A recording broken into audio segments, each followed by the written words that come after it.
जय हिंद दोस्तों। स्वागत है आपका एक बार फिर से हमारे और आपके प्यारे से यूट्यूब चैनल 92 एडू पर।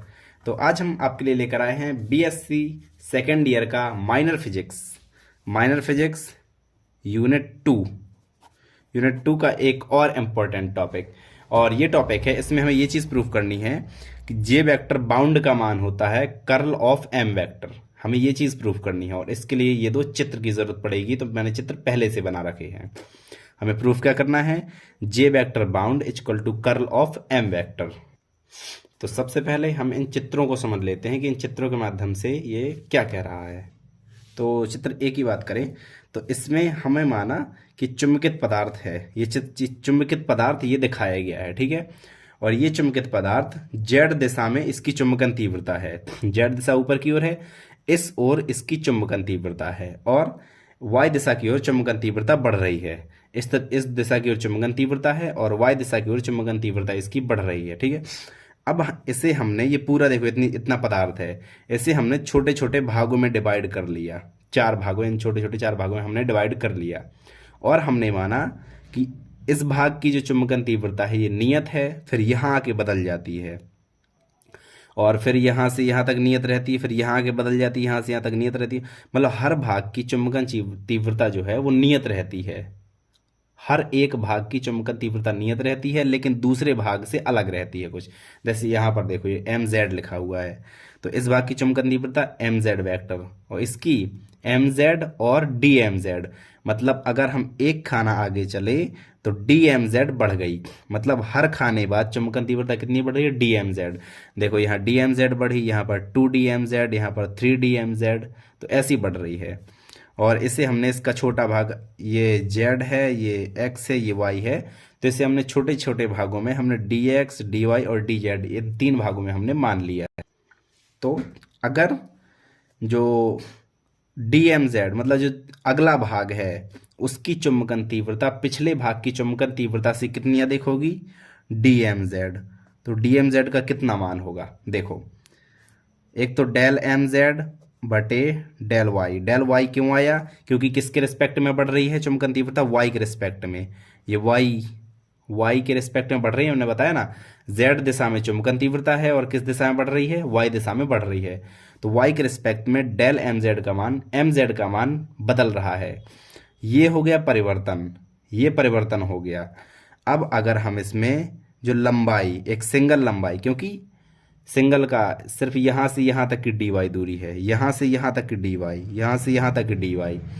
तो अगर हमें इसका निकालना है, इसमें कितनी बढ़ गई, d m z. D m z कितनी दूरी चलने में बढ़ गई, डी वाई दूरी में। बात समझ आई, मैं फिर से रिपीट करता हूँ, डी वाई दूरी चलने में डी एम जेड बढ़ गई चुंबकन तीव्रता।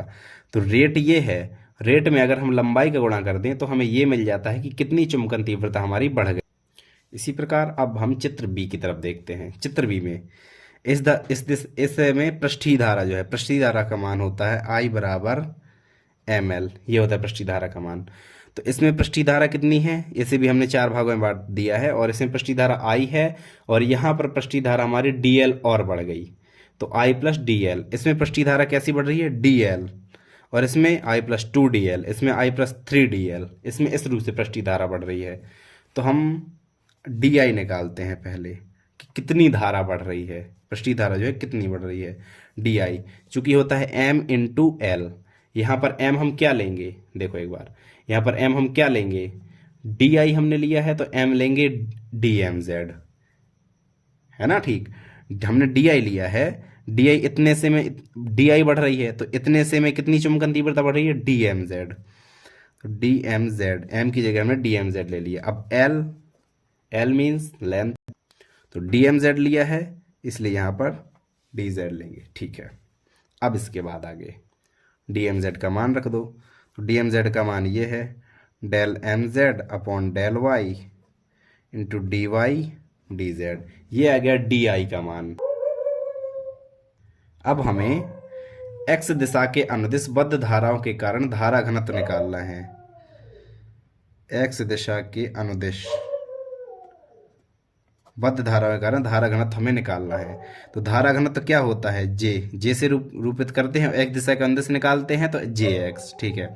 अब धारा घनत्व आप पढ़ चुके हैं कि धारा बटे क्षेत्रफल होता है, आई बटे ए होता है। तो यहाँ पर धारा क्या है, डी आई, और एरिया अगर हम एक्स दिशा के अंदर से ले रहे हैं तो एरिया क्या होगा, d y d z, d y d z. ठीक है, बस डी आई का जो ऊपर मान निकला है उसे रख दो, तो यहीं पे रख देते हैं हम, एम जेड बटे del y d y d z बटे डी वाई डी जेड, ये दोनों कट गए। तो जे एक्स बराबर डेल एम जेड बटे डेल वाई, जे एक्स का मान ये निकला। अभी एक्स अक्ष के अंदेश ये चीज़ निकली, एक्स अक्ष के अंदेश ये किस कंडीशन में निकली कि देखो, फिर से चित्र में चलते हैं, कि ऊपर की ओर चुंबकन तीव्रता है और वाई दिशा में बढ़ रही है। अब हम अगली कंडीशन ये मानेंगे कि जेड अक्ष की ओर चुंबकन, अब वाई अक्ष की ओर चुंबकन तीव्रता है और जेड में बढ़ रही है। अभी किस में बढ़ रही थी, ध्यान सुनो, अभी किस में बढ़ रही थी, वाई में। अगर हम इसे अब वाई मान लें, इसे जेड मान लें, तो जेड में बढ़ेगी, हमें सिर्फ वाई जेड चेंज करना है, एक्स सेम रहेगा। ठीक है, तो अगर हम इसे जेड मान लें, इसे वाई मान लें, तो वाई में चुंबकन तीव्रता हो जाएगी और जेड में चुंबकन तीव्रता बढ़ेगी।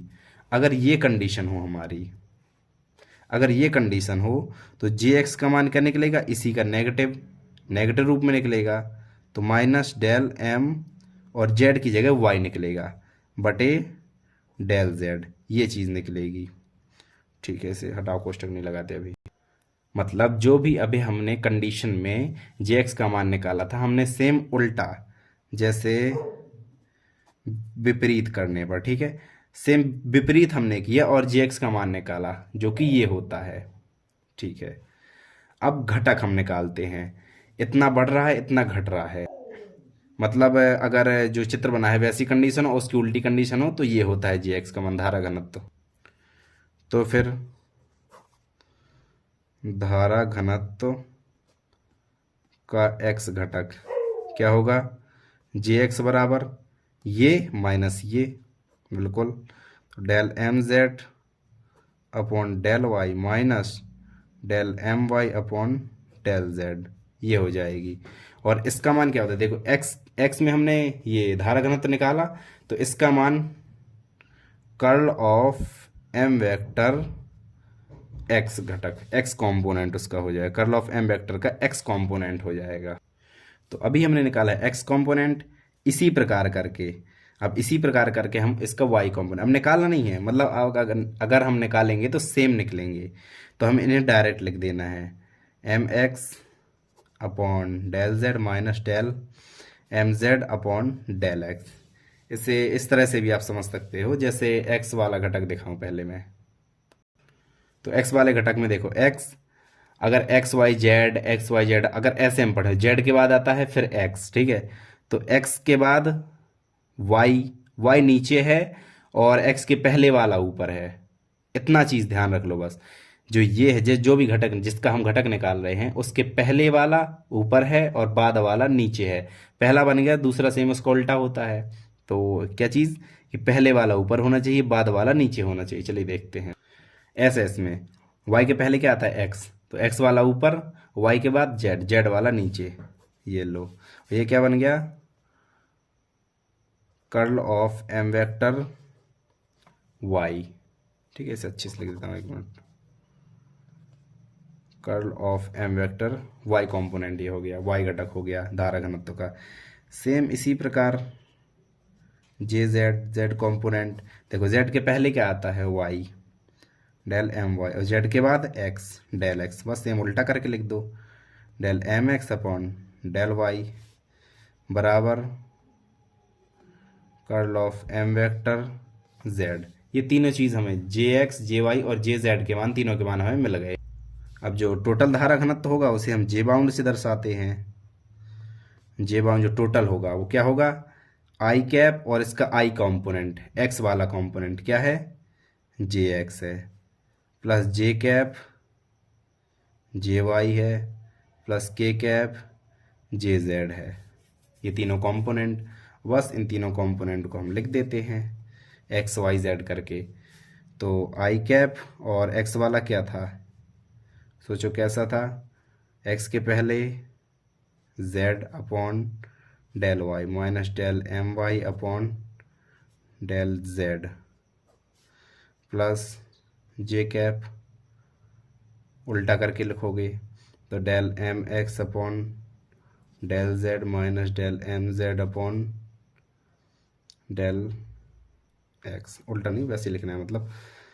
फिर के क्या, बस इन तीनों के मान रख देने, J x J y J z के मान रख देने हैं, del M Y upon del x minus del M x upon del y, ये तीनों के हमने मान रख दिए। अब ये होता है कर्ल का फॉर्मूला। कर्ल आप बीएससी फर्स्ट ईयर में पढ़ चुके हैं, कर्ल का फॉर्मूला होता है इसी प्रकार का।